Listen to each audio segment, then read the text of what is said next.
45 क्रमागत विषम संख्याओं का औसत 49 है तो सबसे बड़ी संख्या क्या होगी। ये क्वेश्चन भी बहुत इम्पॉर्टेंट है और एग्ज़ाम में बहुत बार पूछे गए हैं और अभी भी पूछे जाते हैं। इस क्वेश्चन को सॉल्व करने का सबसे बेहतरीन तरीका, पहले एक एग्जाम्पल समझ लेते हैं। अगर कोई संख्या सीक्वेंस में सजी हुई है, लिखा हुआ है क्रमागत विषम संख्या, चाहे जहाँ से भी स्टार्ट हो, 1 से हो, 3 से हो या 5 से हो, ये नहीं लिखा गया प्रथम, कहीं से भी स्टार्ट हो, तो एवरेज होता है ना। ये अगर ये छोटी संख्या को ए लिखा जाता है, बड़ी संख्या को एल लिखा जाता है, इन दोनों के बीच में ही एवरेज आती है संख्या, जो एवरेज होती है इन दोनों, ये इस जो सीरीज का होता है एवरेज, वो बीच में होता है। तो लिखा गया है कि सबसे बड़ी संख्या क्या होगी, यानी ग्रेटेस्ट नंबर।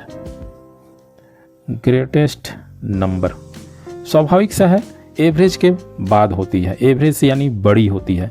तो एवरेज लिख लेते हैं, उसमें प्लस का साइन दे देते हैं, और कितनी संख्या की बात हो रही है तो नंबर ऑफ टर्म्स, जिसको कि n लिखा जाता है, उसमें 1 माइनस कर देते हैं और ब्रैकेट क्लोज कर देते हैं। तो ये हमारा ग्रेटेस्ट नंबर हो गया। तो सिंपल सा एवरेज क्या दिया हुआ है 49 प्लस कितनी संख्या की बात हो रही है, यानी नंबर ऑफ टर्म्स कितना 41, तो 41 माइनस 1, तो ये हो जाएगा 49 प्लस 40, इन दोनों का सम हो जाएगा 89।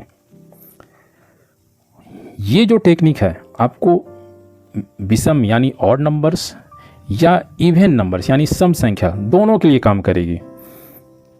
तो बहुत बेहतरीन है ये तरीका। तो इस प्रश्न के अनुसार हमारा सही ऑप्शन ए होगा।